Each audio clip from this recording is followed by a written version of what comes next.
Hey, everybody. Welcome to another Hot Routes episode of Purple Insider here. Matthew Coller and Jonathan Harrison. And we've got a lot to discuss with the Vikings and a situation worth monitoring in Buffalo. We'll get to all that and also want to take a stats focus based on our sponsor, Oakley, of course, later in the show on some pass rusher numbers that have stuck out to me. But I wanted to tell you in regards to the Oakley sunglasses that I am once again wearing for the show, Jonathan, I was out OTA, or I'm sorry, mandatory minicamp, as always. So I'm out there and I'm looking around and watching what's going on, everything else. And Brian O'Neill walks by me. And I look at Brian O'Neill and I think something looks very familiar about Brian O'Neill. Not the fact that I know him and covered him for a long time or whatever.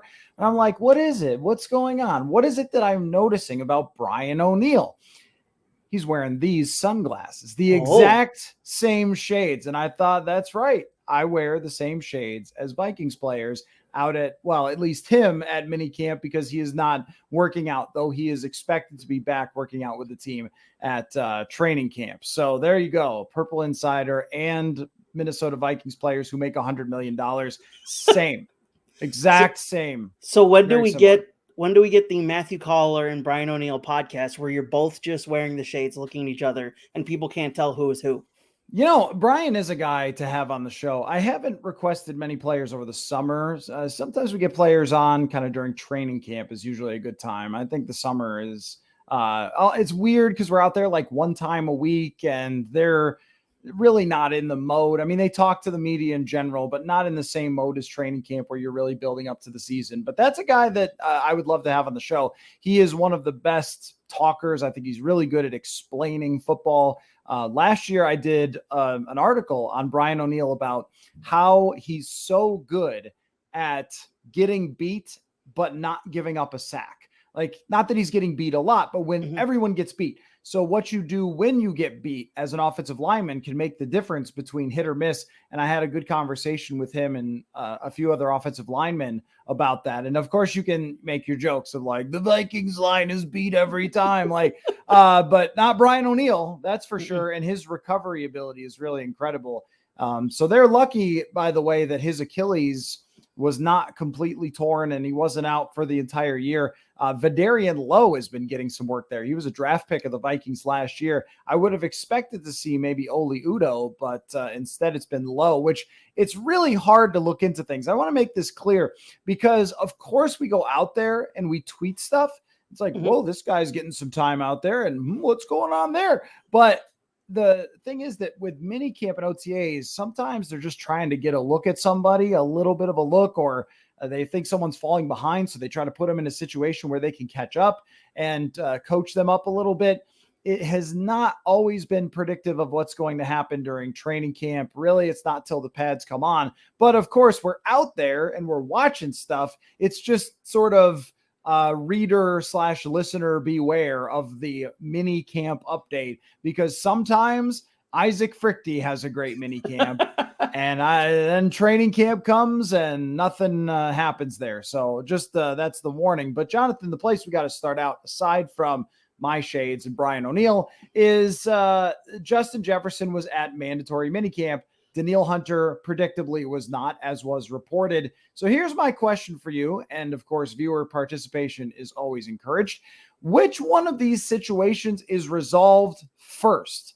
Justin Jefferson, new contract, or a Danielle Hunter decision? Your thoughts?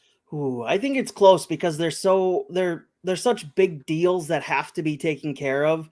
Whether you're looking at Justin Jefferson's mega contract extension, which at this point he's absolutely deserved through his first 3 seasons, or you're looking at Danielle Hunter and trying to convince him that, yeah, we're not going to give you $28 million, but maybe we'll give you 22 because that's probably more in their price range.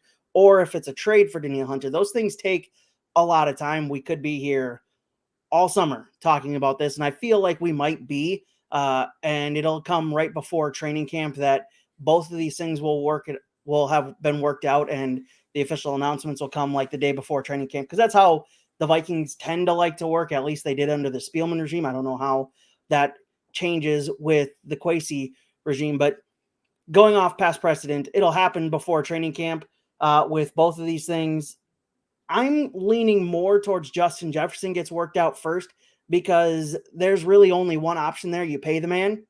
You're not trading him. You're definitely not trading him. Kwesi's made that clear that he wants to be the Vikings GM as long as Justin Jefferson's here, and that's not going to change.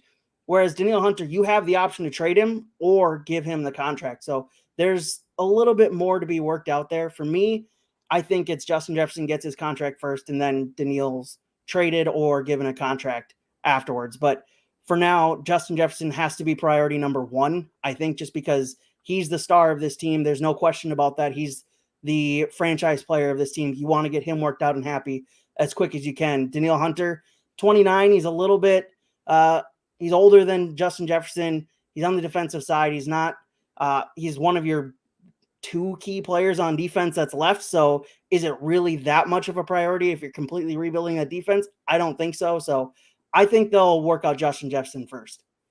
Yeah, I think that could be the case. The only thing is that there is more pressure to work out Danielle Hunter than there is Justin Jefferson. So like Danielle Hunter is holding out. So there is now pressure and there is a push to try to get something done, whether or an extension by the time we get to training camp or the very beginning of training camp. Now, that doesn't mean they have to. Of course, Danielle Hunter could go through the first couple of weeks of training camp and still be Danielle Hunter. There have been plenty of times before where this has happened, or they could go through training camp, wait till another team gets very excited about their season, and then that other team trades a first-round pick for Danielle Hunter. We have seen situations like this play out. The most notable one recently with a pass rusher being Khalil Mack, where that one pushed all the way to the end of training camp to the point where he's showing up in Chicago and then playing against, I think it was the Packers a couple of days later or whatever it was, a couple of weeks later,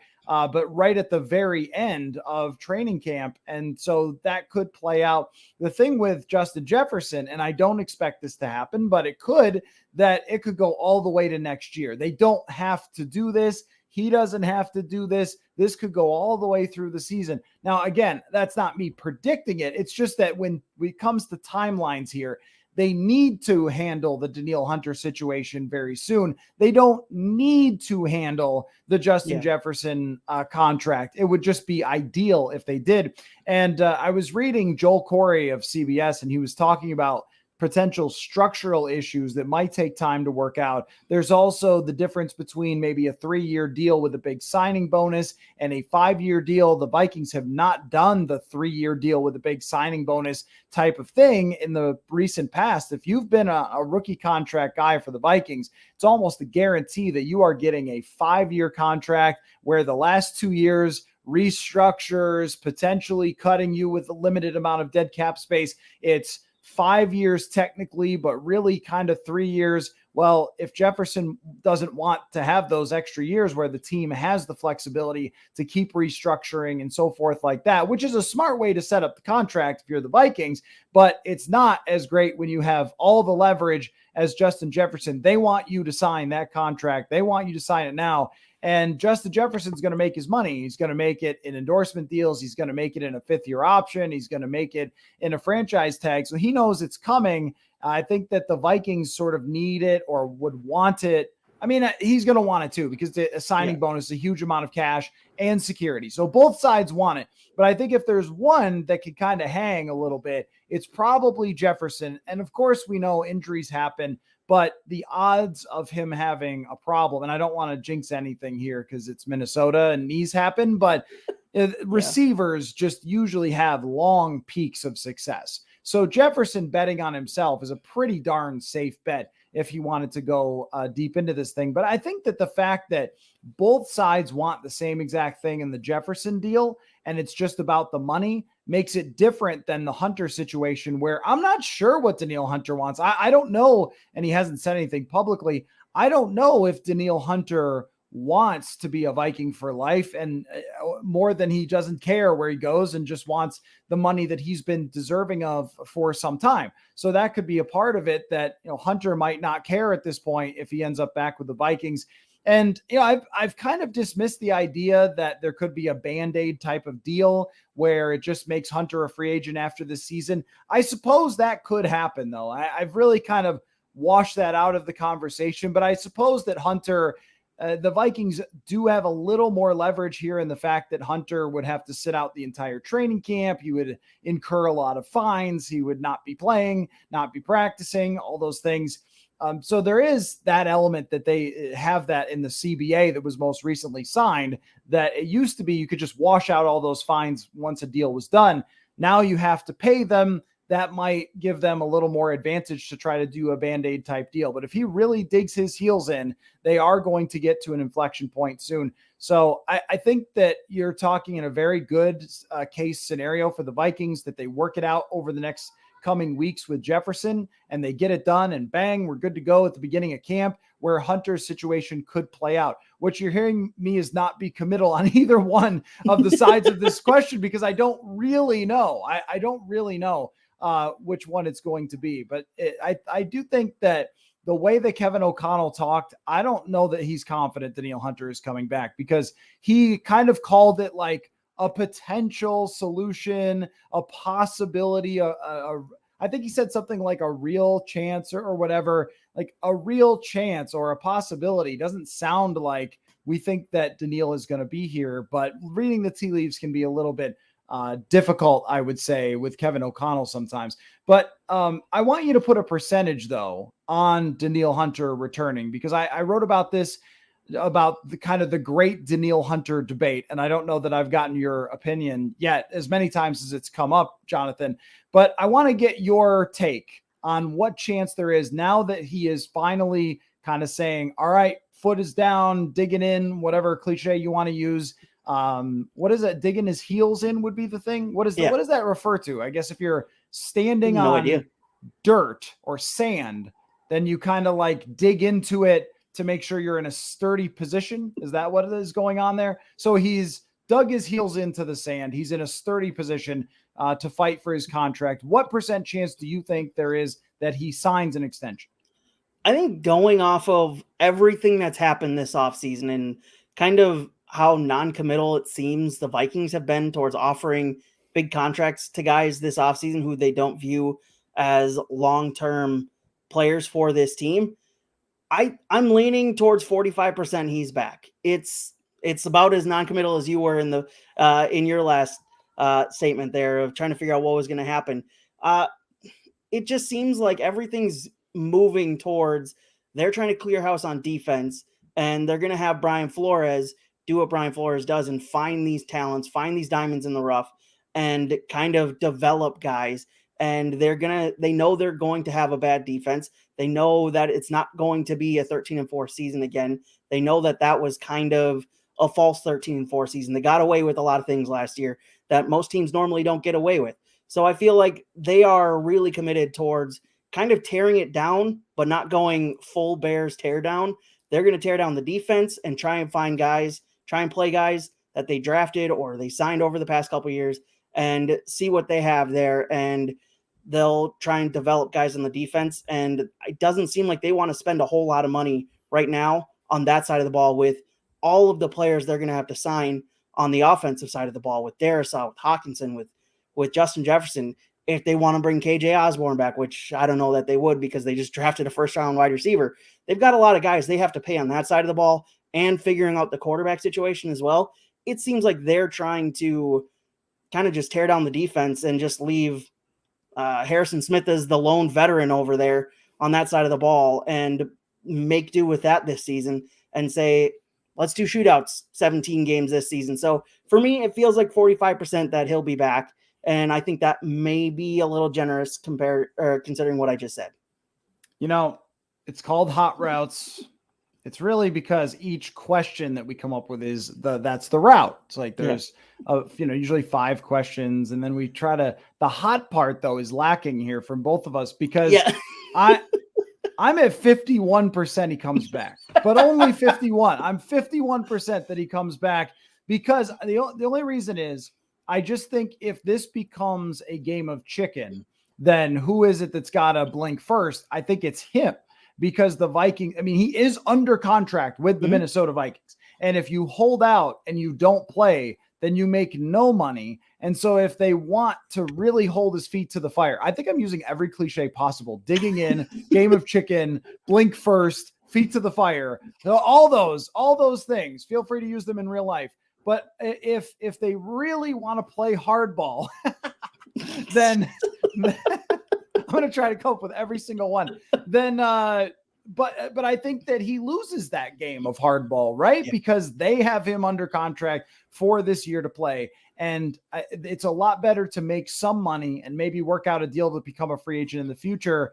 And if they don't want the defense to be a travesty, which I think, like you said, would be fine. I don't have a huge issue with that. If the defense has to find out with, if Patrick Jones and DJ Wanham, who are the defensive ends today or outside linebackers, to find out if they can play, I think is totally fine. The other stat that I ran across, and I was going to use this for later, but you get it now, is just that when they had 48 or 49 sacks, and it was, I think, top 5, top 6 in the league, Miami did in 2021 with Brian Flores. Nobody on that team had double-digit sacks. They got sacks from everywhere, from all sorts of different players. And so the Flores factor is kind of an interesting element of this. I think we would always assume that he wants better players, and I'm sure that he does, but they are going to manufacture sacks schematically as well. And if he has a say in this, does he end up saying, I can manufacture those sacks, I don't need them? Like, I don't know. Or maybe he has no say at all. Probably with a player this big, he has no say at all. But I wonder where they factor that in with Flores. Like, no, I'd rather have you develop players. Or are they going to say, we can't have this be that bad because we could still win the division? Like, they're the Lions, so there's that. And then are the Packers that great? Are the Bears that great? Probably not. And we could still end up in the playoffs, which I think, the ownership of this team wants. So I'm going to lean just ever so slightly because they have him under contract. They have the leverage here for him. And I don't know that they're going to get a first round draft pick. But if that call comes, or if it's a second and a fourth or something, a second and a third, and the Vikings send back a fourth, like, those are good picks to get for somebody who needs to get paid a ton of money. I guess the question I have is, what are other teams offering for Danielle Hunter? And if it's a first round pick, then, they probably have to send him somewhere else, and that's okay based on where everything fits. So let's get to a few reactions to what we've been talking about here.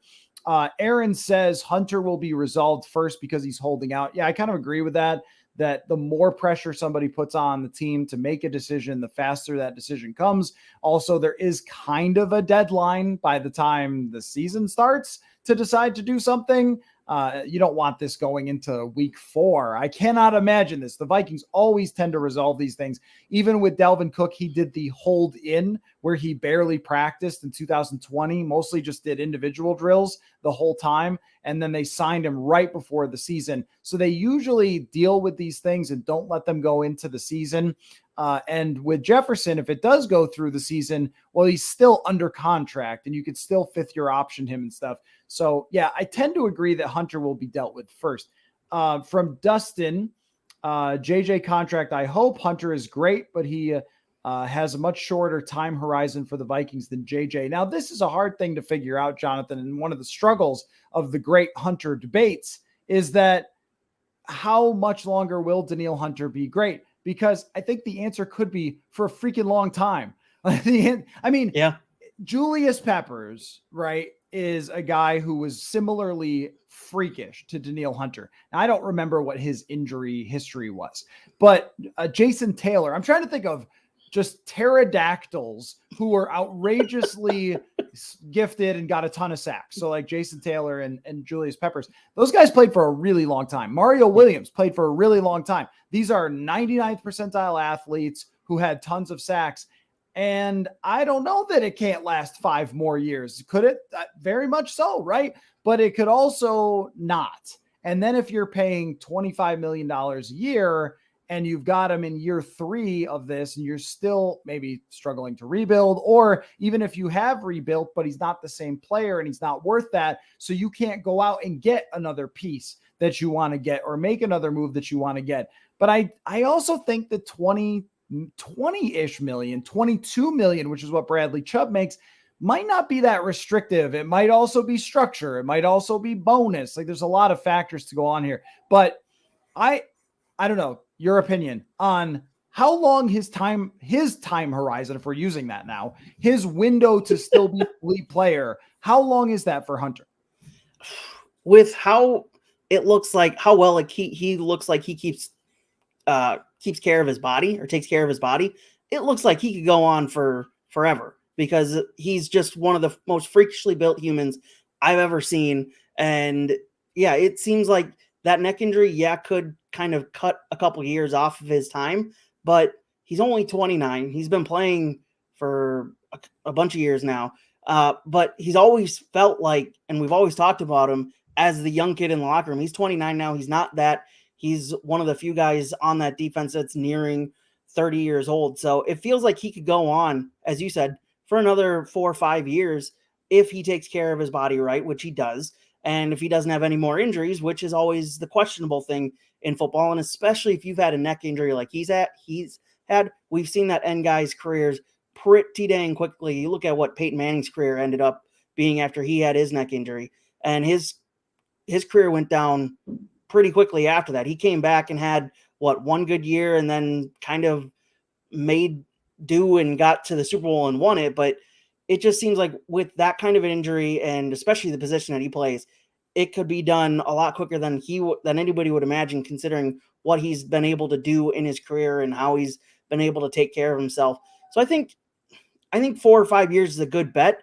But if you're the Vikings and you're going to have to pay him $20, $21, $22 million a year, do you want to take that risk that it's done in 2 years and you're still paying him for not productive seasons? I don't know, considering what you have to pay for on the offense. Yeah, I think with Manning, it was 2012, 13, and 14 where he was great. And then 2015 is when the wheels came off. So then if I were to tell you that Danielle Hunter, and this is not to really compare the two situations, but a good example of a player who at first it was like, oh, he's fine. Yeah, he's back. And then eventually it got to him. Or maybe it was just old age in general. But I think that the accumulation of injuries made it a big problem for him. And if I told you that you could get 3 years out of Hunter that were still elite, I'm not sure that I'm doing it, because I think by that third year, but that maybe be, I don't know, that might be the argument. By that third year, they could be really good again. They could have a mediocre year this year, draft a quarterback and be right back up. Here's an example that I did notice in making the case, because I flip-flop like crazy on this. I mean, I have the utmost respect for Danielle Hunter. Yeah. I have watched this man sack so many people that I have, and his work ethic is absolutely incredible. His locker room presence, everything else. I mean, he's just an A+ across the board. But so there is that. And I noticed that when I was looking at Philadelphia for short-term rebuilds that did not last very long, you could really argue the Phillies was 2 years, and they made the playoffs in 1 year, but it was kind of bogus. They had a very easy schedule and went 9-8. So you could say that it was a 2-year rebuild in Philly. This is the absolute ideal situation, and where they got rid of Alshon Jeffrey, Deshaun Jackson, a bunch of defensive players and stuff.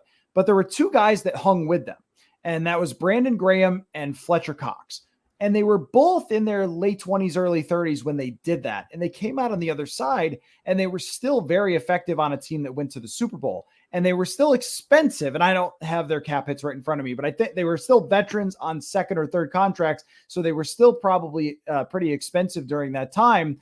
But you might look at it and say, we can't get rid of everyone. And when we come out on the other side of this, we still want to have good players. So this is the wishy-washiness that I have over it, because I think it is risky and I think it's expensive. And I'm going to pull up another interesting point that is made here in the comments in a second.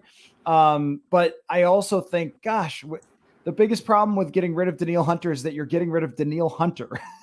And he's just very, very good at football. This comes from Charlie, though, and this is an interesting point here. He says, that nearly 40 edge rushers had 8+ sacks last year. And that is an interesting point, because when you call up that team from 2021 for the Miami Dolphins, Emmanuel Ogbah, who was kind of a journeyman situational rusher, he led their team in sacks. And then they had drafted Jalen Phillips and Christian Wilkins. So those were their centerpieces. They sort of found someone for a decent price in free agency, and then they drafted two guys. Of course, the Vikings would have to draft somebody. It can't probably be a quarterback at the top, but draft other pass rushers down the road to replace Danielle Hunter. But that is a very interesting point, that there are a lot of people rushing the passer these days successfully off the edges. And can you cobble together? And that doesn't mean with Patrick Jones and DJ Wanham down the stretch unless they become good. But it means once you have the money, you go into free agency and say, all right, this guy is half the price and will get us 7 sacks and we'll put together the rest, as opposed to playing top price for somebody for 25. So it is a very interesting situation that I don't know when either one of those guys are going to be resolved. Now, this is another point from Charlie that I don't necessarily agree with. Says, love Justin Jefferson, but I'd let someone else make him the highest paid non-QB in the league, probably 40 to 50 legit receivers in the league. Now, I don't agree with that one, Charlie. I think that's going galaxy brain. There are no Justin Jeffersons. And really, if you want to try to stretch, you could say Devontae Adams. He probably was. I don't know if he's going to be in the future. Stefan Diggs is extremely good. There's A.J. Brown. There's really, really good receivers. But the difference between Justin Jefferson and the 40th best receiver in the league is gargantuan. I mean, that is from here to Australia. Yeah. Okay. So I think that, like, let's not go too much salary cap kind of, we're obsessed with the salary cap and Moneyball and everything else. When you win a championship, you do it with superstar players. Right. And I mean, and this is unfortunate because it's like a bad faith argument. How many playoff wins does Justin Jefferson have? I mean, well, look, you could do that for every player. How many wins in the playoffs does Brian O'Neill have? Like, should you not pay him? How many wins does anybody have on the team? Yeah. Because, well, they haven't been good enough as an entire team. But how many Super Bowl wins does another one of the highest paid receivers in the league have? Cooper Kupp. Well, I don't know. He's got one. I mean, look, if you have Mahomes, you don't need an elite wide receiver because he's Mahomes. But also, it did help for him to have Tyreek Hill to win the Super Bowl, the last one. But A.J. Brown, one of the highest paid wide receivers in the league, seemed to play a pretty darn big role. And when you're going to draft a quarterback, if you'd like him to succeed, it would be a really good plan to give him the greatest receiver on earth. They're not getting rid of Justin Jefferson. Okay. Like, they will do anything and everything possible. And look, you will pay great players when you win. That's the point. If you just get rid of everyone, then you suck. Okay. Like, you have to understand this. Like, you're not replacing Justin Jefferson with 2 receivers. It's not happening. That's not how any of this works. So I think that what you're trying to do is you are trying to draft a quarterback next and give him the greatest receiver on earth, and give that man, what you're trying to do is shift the odds that quarterback succeeds. And let me tell you, Justin Jefferson shifts the odds. Now, if you were making this point about anybody else beyond those top 5 wide receivers, I might agree with you. But go to free agency. When you tell me it's easy to replace receivers, I call bull, because I want to look at Jacoby Myers and Adam Thielen making money in free agency. Don't tell me it's easy to replace receivers. It's not. You can, well, just draft one. Okay, but there's a lot of draft ones like Jalen Reagor and Laquan Treadwell that haven't worked out. So if you draft a quarterback and don't give him great wide receivers, then you are shifting his odds in the wrong direction of succeeding. And you can't just go to free agency and get one, because they're not often available. So what ends up happening then? What did the Miami Dolphins have to do? They had to trade for one. And guess what they had to do? They had to pay him a bleep ton of money. So you just went a roundabout kind of way that if you get rid of Justin Jefferson, the only way you're getting that guy back, more likely than not, is getting insanely lucky in the draft, or you are having to trade for someone else's and pay them, or someone hits free agency, which they never do. So I think we've cleared that up. Justin Jefferson, good to have on the Vikings. There's the hot route. Hot routes. There it is. Yeah. but I've heard this.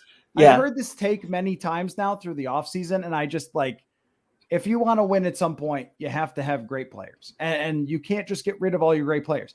The Rams paid a lot of people to win.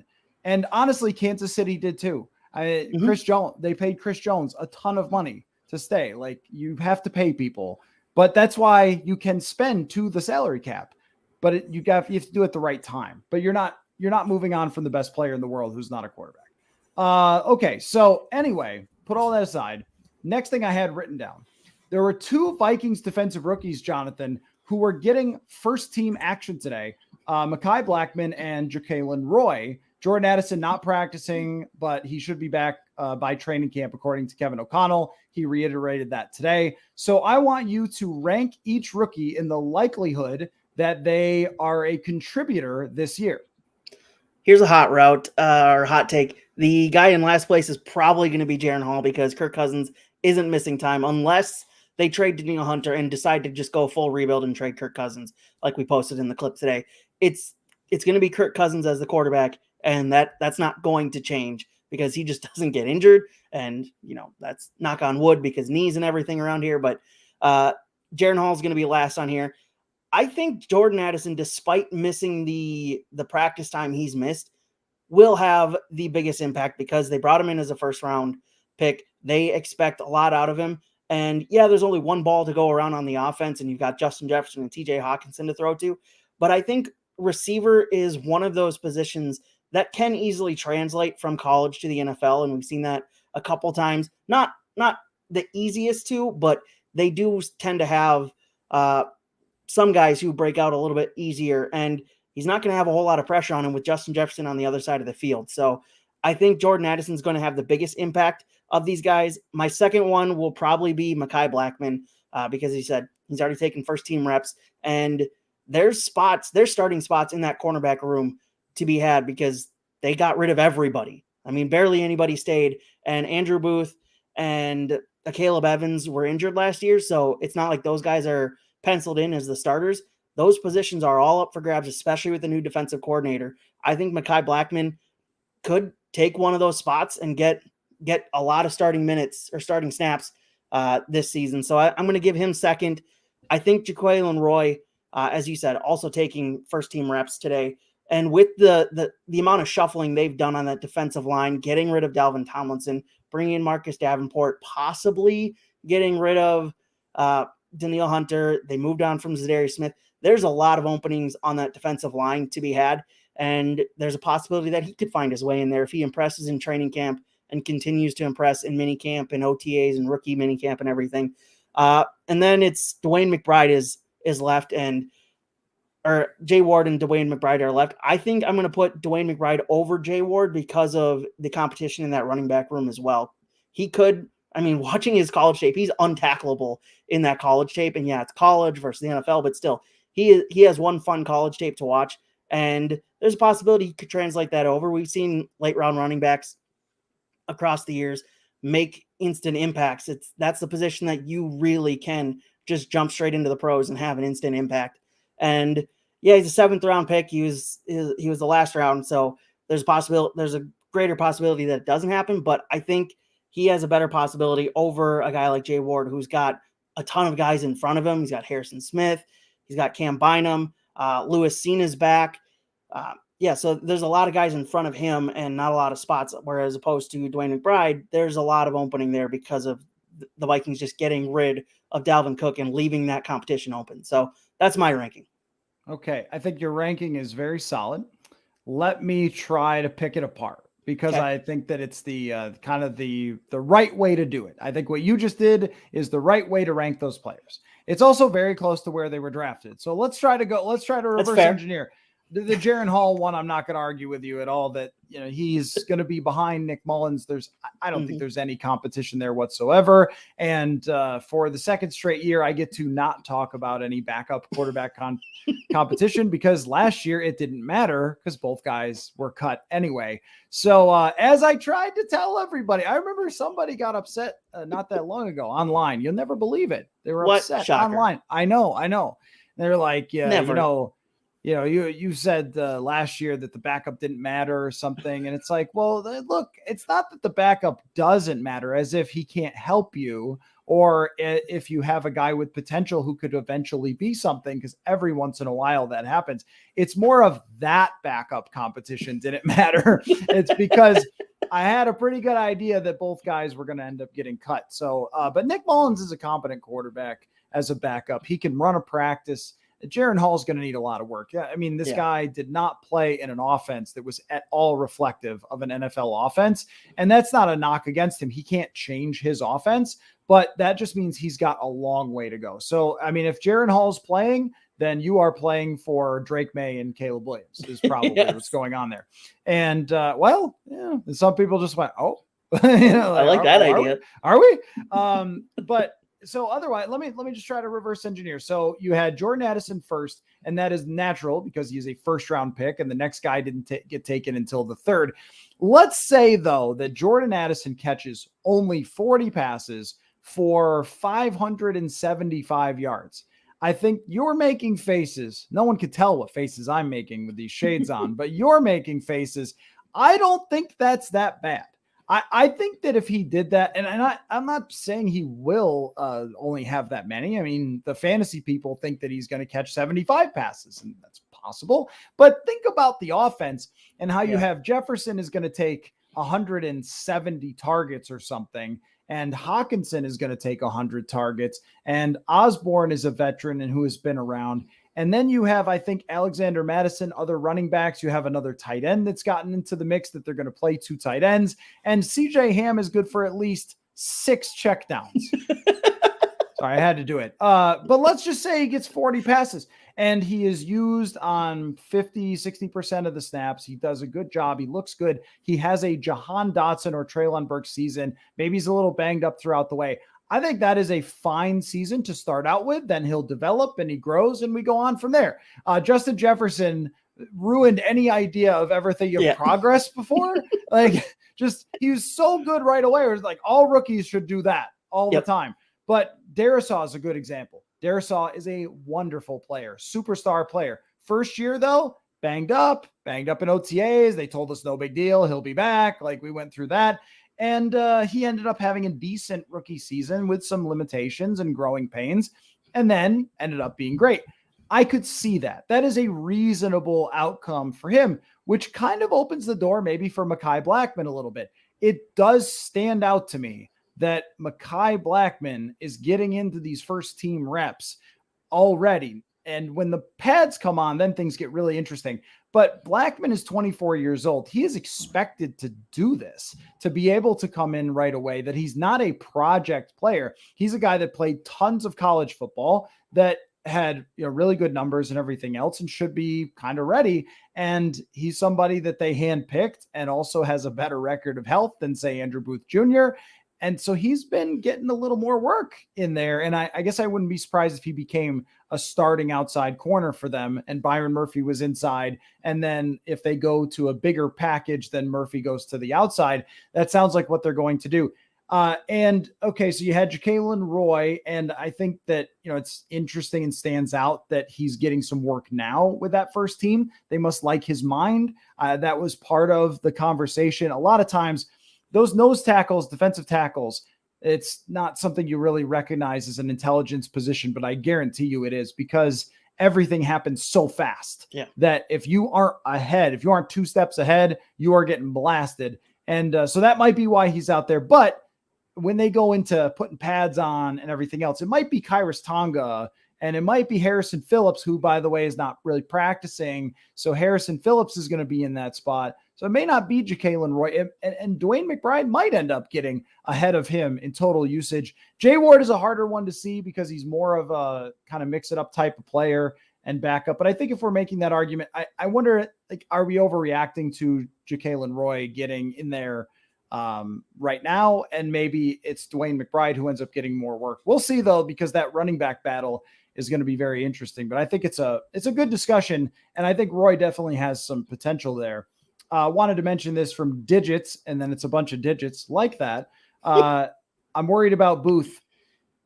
Yeah, so I struggle with this, and you could see how much I look like I'm struggling when I have the hat and the glasses. That's a real, I'm moving the hat with my struggle. You're trying to hide what your emotions are. Yeah, I'm hiding the emotions because I'm having a lot of them in regards to Andrew Booth Jr. Him and Lewis Seen both are not looking like at mandatory minicamp that they're going to be the guys, but they have 2 months or whatever, a month and a half to prove that in training camp. 6 weeks, whatever. Is that a month and a half?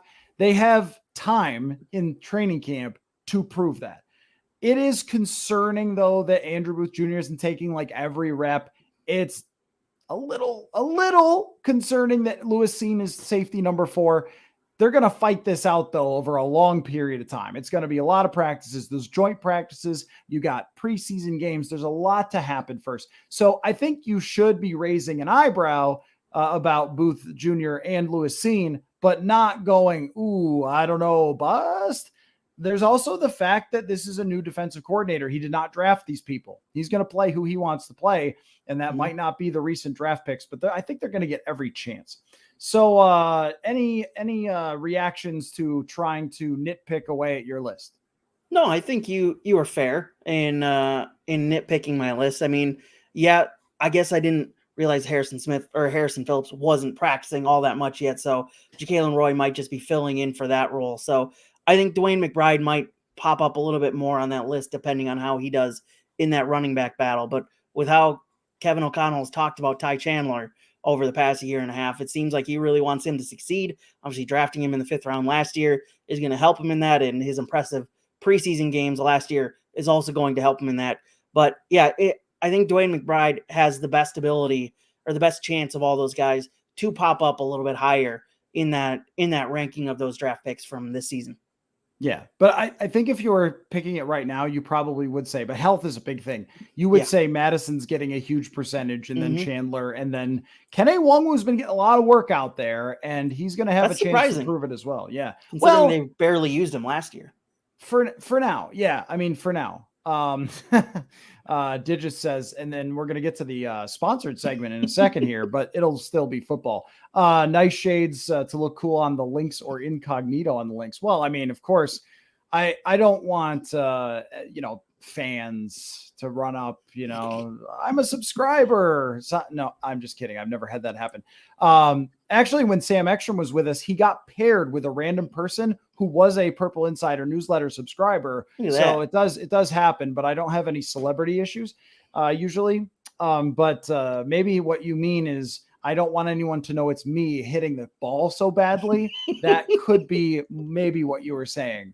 And I would probably agree with you, but they are great for golfing, and they're also great for our stats focus, which we've been doing at least once a week here. So it is our More Than Meets the Eye stats focus presented by our friends at Oakley. And all I wanted to focus on, Jonathan, was QB pressures. Okay. So last year, Za'Darius Smith and Danielle Hunter combined for a 148 QB pressures. That is what we call a lot.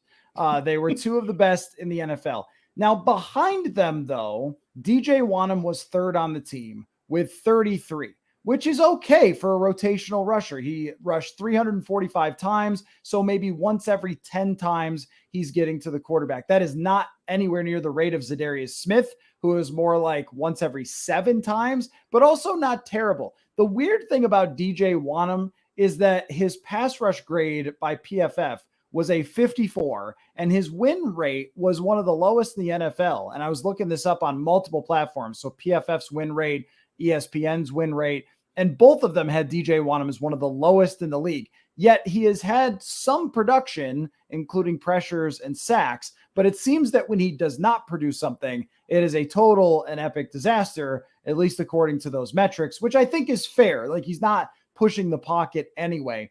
Now, Patrick Jones last year rushed 156 times, 13 pressures. So that was even worse than once every 10, and had a pass rush grade of 59, which is about the same. And the point of the thing is just that, you're losing at least 1, maybe 2 of the best pass rushers in the NFL. And while I am interested in seeing Wonnum and Patrick Jones, what the Vikings have to factor here is that ultimately they probably have to get other people.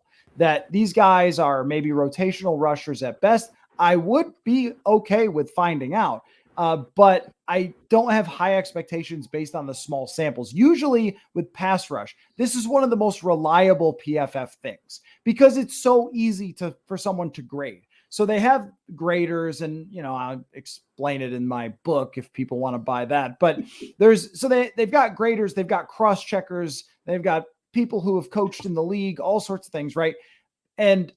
But still, I think you could grade pass rushers where you just watch and see if he beats the other guy.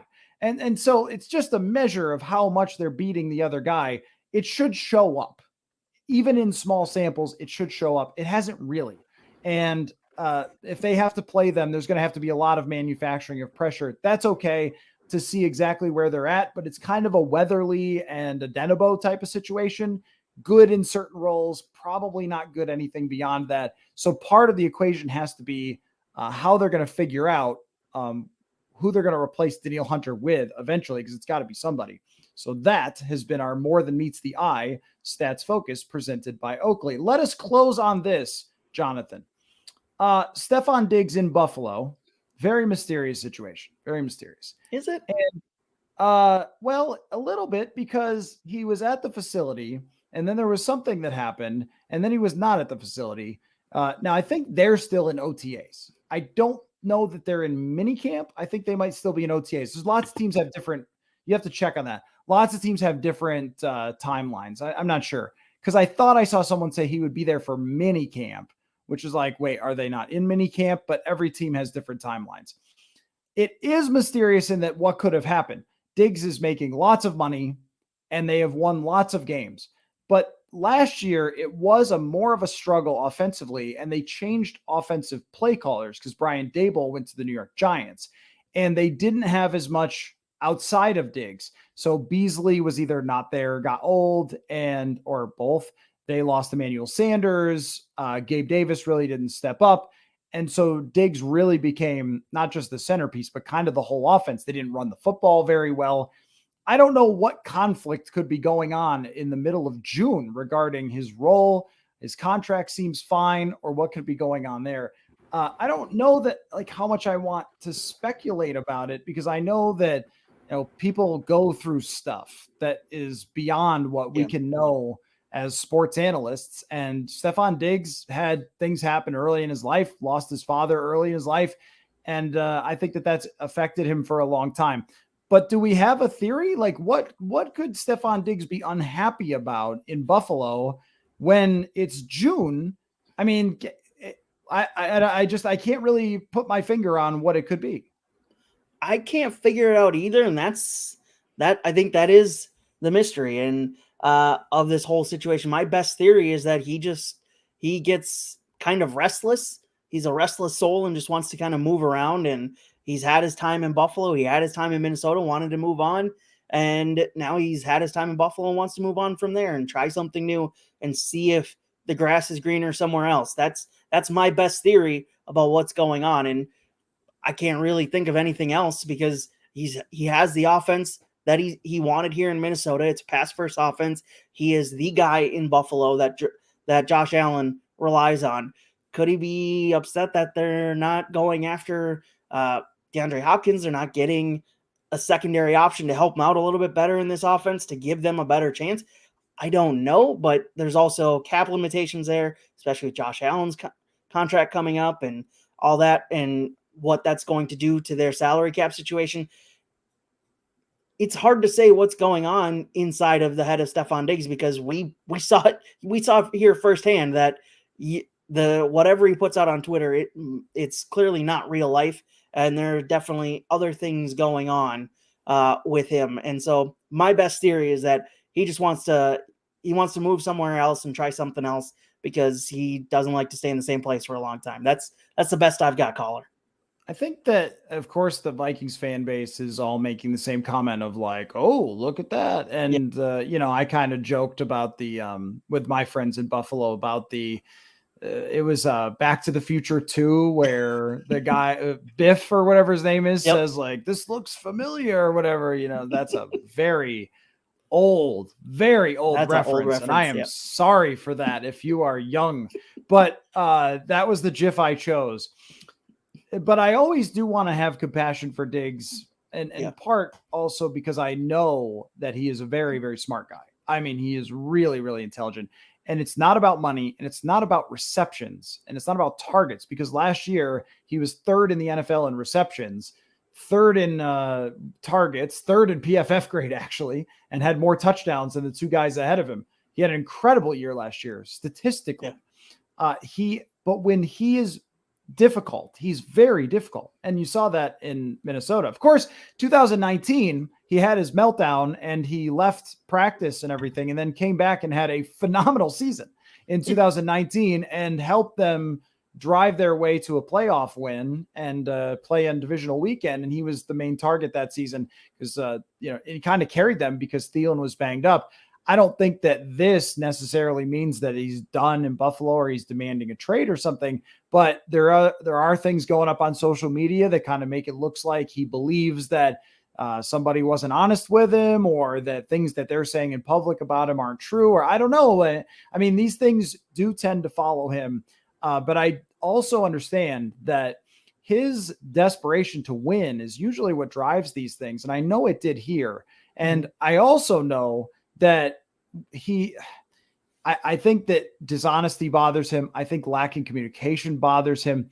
And I'm not saying that you should like work your whole organization around one player and whatever else. This is just like what we talked about with Justin Jefferson. This is not a player that you usually can normally replace. Now, the Vikings had the luck of all luck that Jalen Reagor was picked by the Philadelphia Eagles and the fifth best wide receiver turned into the next Randy Moss. But usually that doesn't happen. So I like to approach these situations with a little more trying to understand with Diggs, as opposed to just doing he's a diva or whatever else. I think that's just I think when you label stuff, then you miss all the nuance to it. When you say he's a diva, like you just okay, whatever. You just are ignoring a lot of other stuff that might be playing into it. And I do think that the fact that they had a different offensive coordinator might play into it. I'm not sure. It's a situation to watch though, because if they end up in a conflict with him, they're gonna find out how tough it is to replace him, because before he was there, Josh Allen, was not the same. And Josh Allen has leaned on him quite a bit, but it seems like there's that same look in everybody's eye that there was in Minnesota when he did the truth tall rumors thing. So I don't know. I mean, for my friends in Buffalo, my media friends anyway, like what a storyline to be dropped. It's kind of like us where they're potentially trading Hunter and cutting Cook. It's like, isn't it June? Does this league ever take a break? So I guess they're having the same thing, but that's all I can really say is that I guess we'll just see what happens there and maybe they'll clear it up. But it also is, here's what I know. It is so hard when you come this close. Mm-hmm. We saw it here. It's so hard when you come that close to keep everybody coming back and doing it all again. And that's the reason why teams that do not have elite quarterbacks, and I ran those numbers the other day, teams that don't have elite quarterbacks do not repeat those 13-win seasons or those 12-win seasons. And of course, Buffalo has an elite quarterback, but it just shows you how hard it is to do it year after year after year. So we'll keep an eye on it. That's basically the theme of everything this week is kind of like, well, we'll see. We'll see. We'll see about Jefferson. We'll see about Hunter. And, we'll see one more OTA practice, and I'll have some interviews out there with Dave Campbell and Will Raggett's breaking it all down. I've made a very long list of things that I've observed during OTAs and minicamp to get to in the next couple of days. So thanks for your time, Jonathan, as always. Thanks for everybody for watching. And if there is breaking news, here will be. This is where you will find us going live on YouTube as always. So thanks everybody for watching, and we will catch you all later.